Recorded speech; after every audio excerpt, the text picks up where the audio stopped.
siguiendo un poco con la actualidad y además tratando un poco de...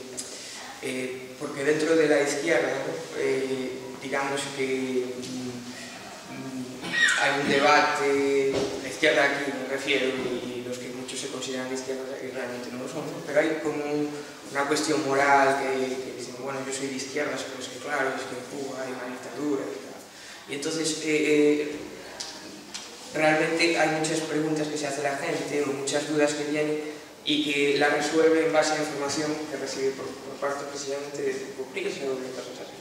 Entonces, por ejemplo, una cosa que llamó mucho la atención es lo de las damas de blanco, ¿no? Bueno, pues mirad lo que hace el régimen cubano opresor con estas señoras que son indefensas, que no las golpean. Entonces, ¿qué pasa con las damas de blanco? Primero, a la primera parte de la pregunta. Si la izquierda acepta como buena la definición de democracia, de derechos humanos, de libertad de expresión, de libertad que ha redactado la derecha, pues su margen de comprensión del mundo y de posicionamiento es nulo. Es decir, esa es una izquierda que ha sido prefabricada por la derecha. Yo no sé cómo es posible que alguien que se va a ubicar en la izquierda acepte como forma de conducta el canon que la derecha ha establecido de cómo debe ser un izquierdista correcto, políticamente correcto. Es decir, a la larga, ese supuesto izquierdista políticamente correcto es un engranaje más, una pieza más del propio sistema capitalista y no va a producir ningún cambio real. Vamos a empezar por decir, en Cuba no existe una dictadura, ¿no? Y en Cuba existe una democracia que no es igual que la democracia que existe en España, pero en muchos aspectos es más auténticamente democrática. Es decir, en España existe la ilusión de libertad que implica muchas cosas. Es decir, la ilusión de pluralidad que hace que que hace que los medios de prensa se multipliquen, existan 10, 15 órganos de prensa nacionales con aparentes políticas editoriales diferentes que en esencia son la misma, son exactamente la misma.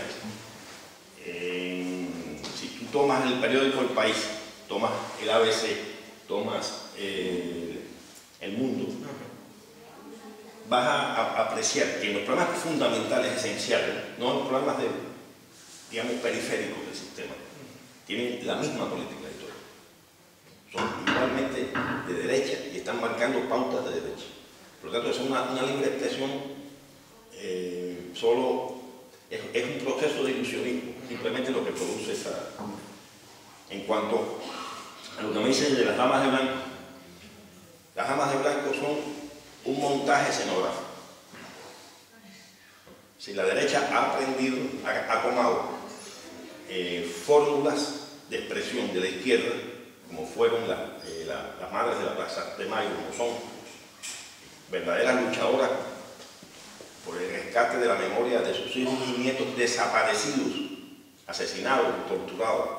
Si en Cuba no hay desaparecidos, no hay asesinados, no hay torturados. Las personas que están presas en Cuba han sido juzgadas por tribunales según leyes.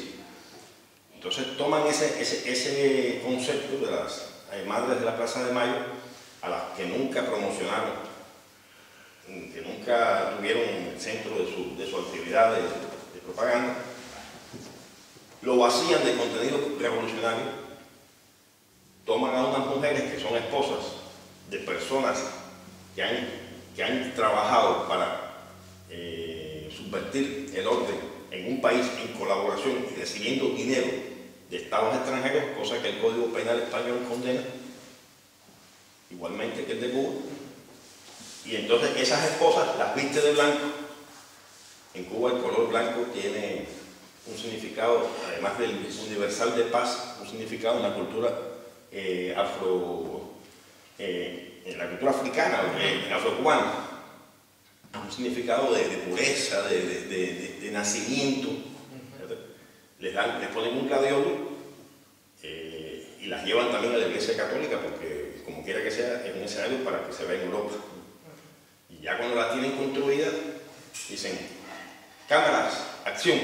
Y ahí está la cámara de la CNN, está la cámara de la televisión española, y entonces ustedes están viendo una película de ficción.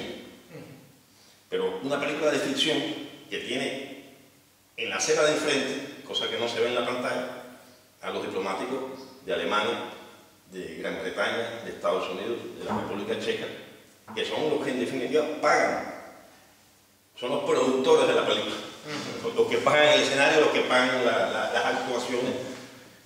Entonces, cuando hablamos de los supuestos opositores, lo que se dice que son opositores en España, en Cuba, son personas que no han salido de ningún sindicato, no han sido nunca líderes de ningún grupo internamente en Cuba, no tienen contacto ni raíces en la población, ¿no? Por lo tanto, no representan ningún sector, son individualidades que tienen contacto y se reúnen en las embajadas extranjeras, porque además existe un fondo declarado de $20 millones del gobierno de Obama para pagar la subversión en Cuba. Esa es una realidad. Si vamos a hablar de oposición, habríamos que hablar de muchos opositores. En mi edificio, mi vecino y yo nos pasamos la vida discutiendo, ¿no? Pero eso es otra cosa. Estos que se promocionan son gente pagada para subvertir el orden en este país.